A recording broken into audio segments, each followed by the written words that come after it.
Los últimos días del verano de 2014, el teléfono de Jennifer Lawrence se bloquea de repente. Las llamadas no paran, los mensajes llegan uno tras otro. Mientras intenta entender qué está pasando, se da cuenta de que todos le dicen lo mismo: no mires internet.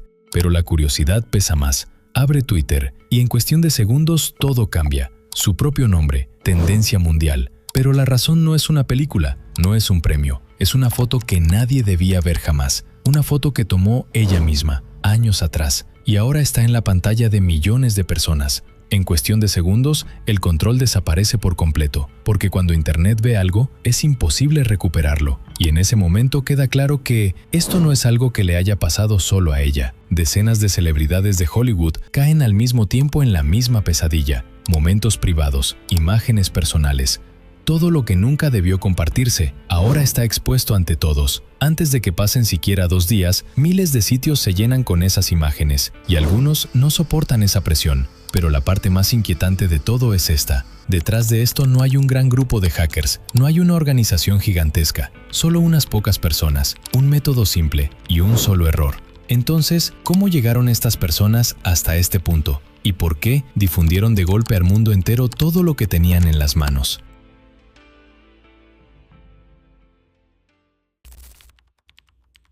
Noviembre de 2013. En realidad, todo comienza en un lugar mucho más silencioso. Lancaster, Pensilvania. Una casa corriente. Un hombre sentado en el sótano. Se llama Ryan Collins. No parece un personaje de una película de hackers. Tampoco tiene un pasado extraordinario. Es simplemente alguien sentado frente a una computadora. Pero lo que hace esa noche cambiará la vida de cientos de personas. En su pantalla está abierta la página de restablecimiento de contraseña de Apple. Pero no es la real, es una copia hecha por él mismo, idéntica píxel por píxel. Solo hay una diferencia: cuando la gente introduce su contraseña, la información no va a Apple, va directamente a él. Para ello, Collins monta un sistema de correos electrónicos falsos. El mensaje que envía es simple: se ha detectado un acceso no autorizado a su cuenta. Restablezca su contraseña de inmediato. El mensaje genera miedo, y el miedo lleva a la gente a actuar sin pensar. Pero el punto verdaderamente crítico es este. Collins no apunta a personas al azar, tiene una lista.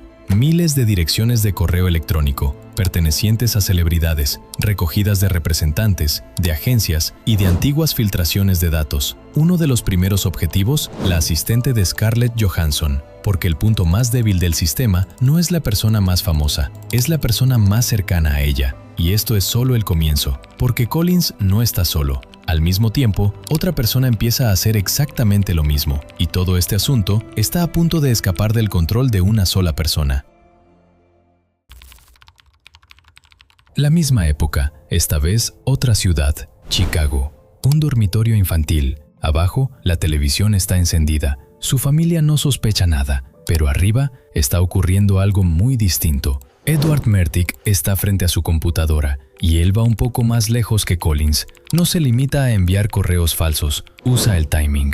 Cada mensaje que envía no parece una coincidencia, coincide con hechos reales. Por ejemplo, cuando aparece en las noticias un titular como «Han robado fotos de celebridades», es exactamente en ese momento cuando envía el correo. Se ha intentado acceder a su cuenta desde Rusia, su iCloud está en riesgo, la gente ya está en pánico. Y ese pánico los empuja a cometer errores más rápido. Un clic, solo un clic, y la cuenta queda completamente comprometida. Hace esto durante meses, envía miles de correos, cientos de personas introducen su contraseña. Entre ellas hay gente corriente, pero algunas son nombres que todo el mundo conoce. Y mientras tanto, otra persona más descubre una vulnerabilidad diferente. Esta vez, ya no se trata solo del correo, es el propio sistema, la función Find My iPhone de Apple. Normalmente, si introduces mal una contraseña, el sistema te detiene. Pero aquí no existe ese límite. Intentos infinitos. Se escribe un script. Miles de contraseñas se prueban una por una, sin parar, decenas de veces por segundo. Y tarde o temprano se encuentra la correcta, porque las personas son predecibles. Nombres de ciudades, años de nacimiento, fragmentos de sus propias vidas, y en algún momento la cerradura se abre. Pero esa es solo la primera puerta. Una vez dentro, empieza el verdadero problema. Porque el sistema guarda mucho más de lo que creen, y ellos todavía ni siquiera saben con exactitud a qué han accedido. Al principio solo entran en las cuentas, fotos, mensajes, pequeñas cosas, pero después un detalle que descubren lo cambia todo. iCloud no es solo un espacio de almacenamiento, también es un sistema de copia de seguridad completo. Eso significa que todo lo que hay en un teléfono, fotos, videos, mensajes, se guarda en un solo lugar. Y aún más importante, alguien con acceso a esa cuenta no está obligado a ver los archivos uno por uno. Puede descargar el teléfono entero, de una sola vez. Y además, mientras lo hace, no se envía ninguna advertencia, ni una notificación, ni un correo, nada. Solo una opción simple: restaurar desde la copia de seguridad. Y esa opción es la mayor grieta del sistema, porque los accesos realizados de esa forma no parecen accesos normales. El sistema lo interpreta como si fuera una acción del propio usuario, y a partir de ese momento, todo se sale completamente de control. Ya no roban fotos una por una, descargan una vida entera, todo lo acumulado a lo largo de años, momentos privados, imágenes que nunca se compartieron con nadie, todo. Un ejemplo, se descarga la copia de seguridad de una cuenta, tarda horas, gigabytes de datos, miles de fotos, vídeos, y mientras tanto, el dueño de la cuenta no sospecha nada. Su teléfono permanece en silencio, sigue con su vida, pero en segundo plano, toda su vida privada está siendo copiada en la computadora de otra persona. Y lo más extraño es esto: quienes hacen esto no son realmente profesionales, cometen errores enormes, no ocultan sus direcciones IP, usan sus propias cuentas. Algunos incluso envían los datos robados a su propio correo electrónico. Y aún así, durante meses nadie se da cuenta, porque nadie cree que algo así sea posible. Pero el verdadero punto de ruptura aún no ha llegado, porque esta historia no explota por el hackeo, explota por la difusión, y una sola persona vuelve todo irreversible. 30 de agosto de 2014.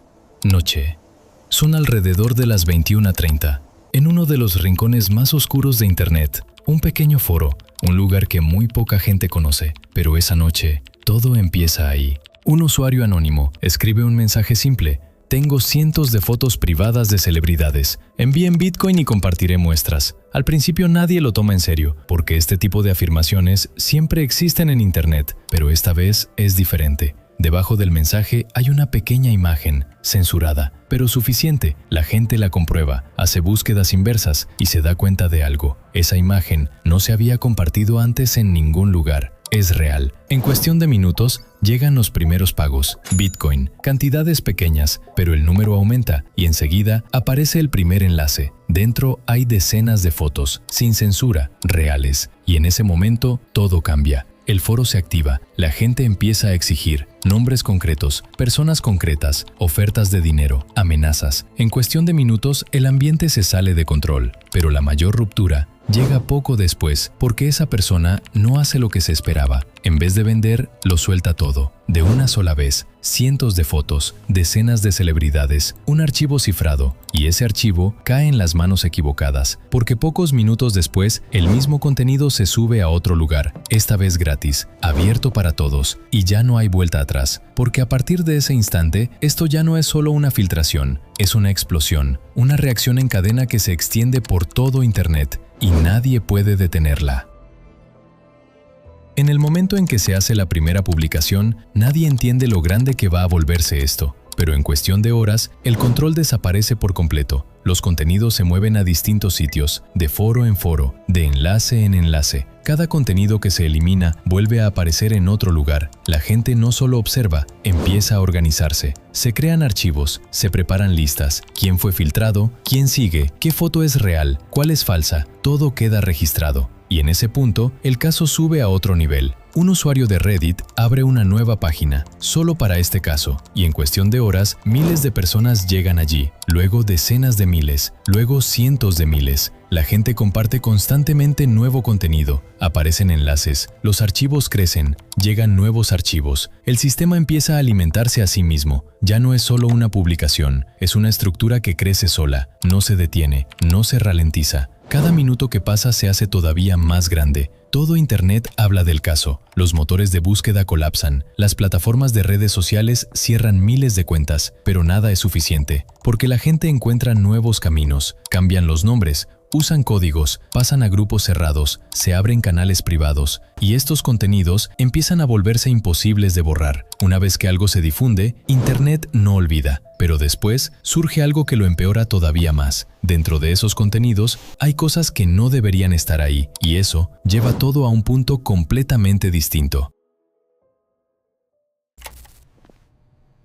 Al principio, esto parece solo un escándalo, celebridades, fotos filtradas, caos en Internet, pero luego aparece un detalle y todo cambia de dirección. Dentro del contenido compartido, se descubre que hay imágenes pertenecientes a una persona menor de edad, y a partir de ese momento, esto ya no es solo un hackeo, es un delito federal. Un delito grave, porque con estos contenidos, quien los mira, quien los descarga, quien los comparte, pasa a estar cometiendo un delito. En cuestión de minutos, la situación se agrava. Las plataformas empiezan a entrar en pánico, se elimina contenido, se cierran cuentas, se publican advertencias, pero ya es demasiado tarde, porque esos contenidos ya han llegado a millones de personas y el caso ya está completamente fuera de control. Exactamente en ese punto, entra en escena el FBI. El caso pasa a clasificarse como investigación prioritaria, ciberdelito, fraude y graves infracciones de contenido.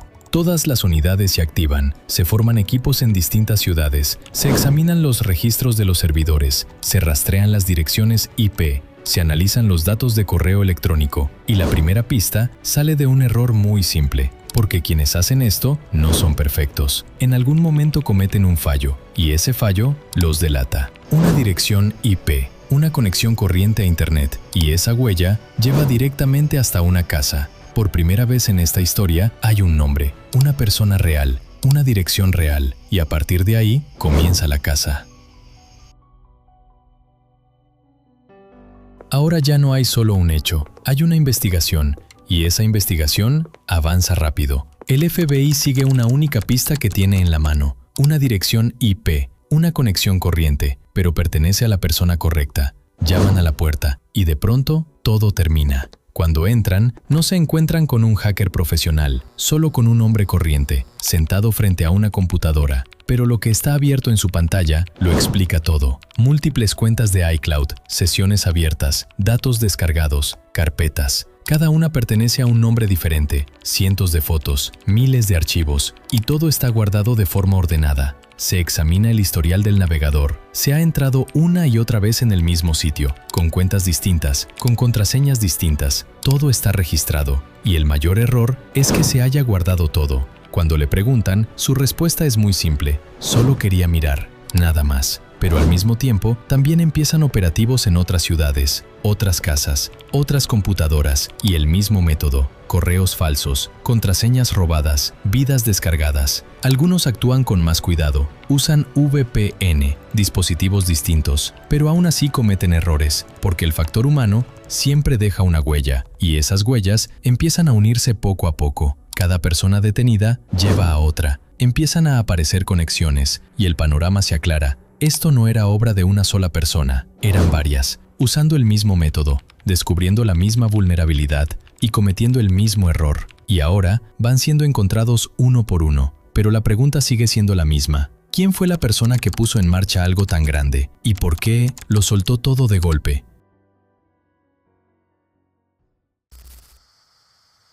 Al final de una investigación que dura meses, el panorama se aclara. Se captura a varias personas. Todas han usado el mismo método: correos falsos, contraseñas robadas y datos descargados a través de iCloud. Empiezan los juicios, se anuncian las sentencias. Las penas impuestas a primera vista parecen severas, pero si se considera la magnitud de lo ocurrido, ¿son suficientes? Eso sigue siendo discutible. Algunos pasan meses en prisión, otros reciben condenas más cortas y otros quedan en libertad bajo supervisión. Pero eso no es lo que más llama la atención, porque no todos son capturados. Hay una persona, la que lo inició todo, la que lo difundió todo, pero no se sabe quién es. En Internet se la conoce con un solo nombre: Original Guy. La persona que hizo la primera publicación, la que soltó todo de una sola vez. Según el FBI, no es una de las personas detenidas, viene de otro sitio, probablemente no de quienes reunieron los datos, sino de alguien que los obtuvo después, y luego lo libera todo, y desaparece sin dejar rastro. solo queda una cosa detrás, una huella digital vacía y una cuenta intacta, con una cierta cantidad de dinero dentro,